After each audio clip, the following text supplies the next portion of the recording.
ଆଜ୍ଞା ଆପଣ ପରିଚୟ ଦେବେ। ମୁଁ ଅରୁଣ କୁମାର ପ୍ରଧାନ ମଣ୍ଡାପଡ଼ା ଖ୍ରୀଷ୍ଟିଆନ ମଣ୍ଡଳୀର ଉପସଭାପତି ଅଛି।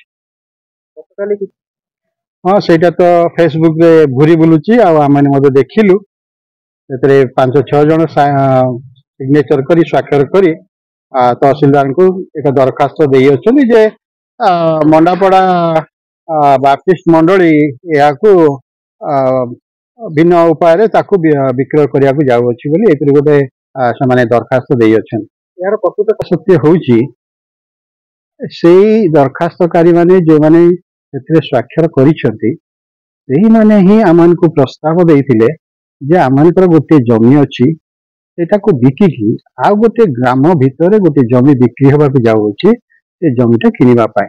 ଆଉ ସେଇ ପ୍ରସ୍ତାବ ଉପରେ ମଣ୍ଡଳୀ ଇମର୍ଜେନ୍ସି ମିଟିଂ ଡାକିଛି ଏବଂ ବିଭିନ୍ନ ସମୟରେ ସଭା ପରେ ସଭା ହେଲା ପରେ ଗୋଟେ ଡିସିସନ ନେଲା ଯେ ନାଇଁ ଏଇ ଜମିକି ବିକିକି ଆମେ ଗାଁ ଭିତରେ ଯୋଉ ଜମିଟି ଅଛି ଯୋଉ ପ୍ଲଟଟି ଅଛି ଘର ସହିତ ତାହାକୁ ଆମେ କିଣିବୁ। ମଣ୍ଡଳୀର ମିଟିଂ କେବେ ହେଇଥିଲା?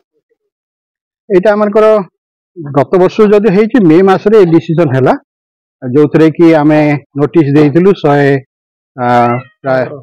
106 ଜଣ ସେଥିରେ ସ୍ୱାକ୍ଷର କରିଛନ୍ତି।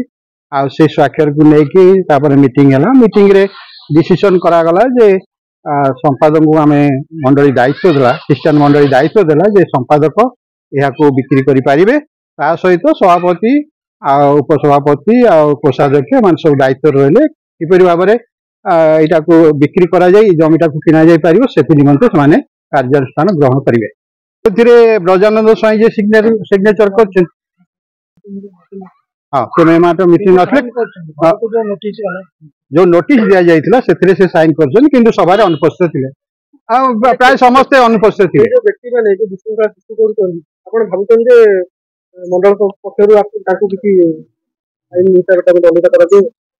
ଏହା ତ ନିଶ୍ଚିତ ଯେହେତୁ ଗୋଟେ ମଣ୍ଡଳୀ ବିପକ୍ଷରେ ସେମାନେ ଯାଇଛନ୍ତି ମଣ୍ଡଳୀ ପରବର୍ତ୍ତୀ ସମୟରେ ଏ ବିଷୟରେ ଚିନ୍ତା କରିବ କିନ୍ତୁ ମଣ୍ଡଳୀ ଏଥି ନିମନ୍ତେ କାର୍ଯ୍ୟାନୁଷ୍ଠାନ ଗ୍ରହଣ କରିବା ପୂର୍ବରୁ ଅନେକ ଥର ଏ ବିଷୟରେ ସଭା କରିଛି ଡାକିଛି ସଭା ହୋଇଛି ତାପରେ ଡିସିସନ ହେଇଛି ଏବଂ ଯୋଉ ନିୟମ କରାଗଲା ସେଇ ଅନୁସାରେ ମଣ୍ଡଳୀର କର୍ମକର୍ତ୍ତା ମାନେ ସେମାନେ ଆଗକୁ ବଢିଛନ୍ତି ଏବଂ ସେଇ ଅନୁସାରେ ଗୋଟିଏ ଆଗ୍ରିମେଣ୍ଟ କରିକି ବର୍ତ୍ତମାନ ସେ ଜମିକୁ ଡିସ୍ପୋଜ କରିକି ଏ ଜମିକି କିଣିବା ପାଇଁ ସେମାନେ ଆଗେଇଛନ୍ତି। ଯେହେତୁ ଆପଣ ଲିଗାଲ ୱେରେ ଅଛନ୍ତି ଆପଣ ଆଶା କରିବେ କି ତହସିଲଦାର ସବ ରେଜିଷ୍ଟ୍ରାର ଏବଂ ଅଛନ୍ତି ଉପରିସ୍ଥ ଅଧିକାରୀ ଆପଣଙ୍କର କଥାକୁ ଗ୍ରହଣ କରି ଆପଣଙ୍କୁ ଉପଯୁକ୍ତ ନ୍ୟାୟ ପ୍ରଦାନ କରିବେ?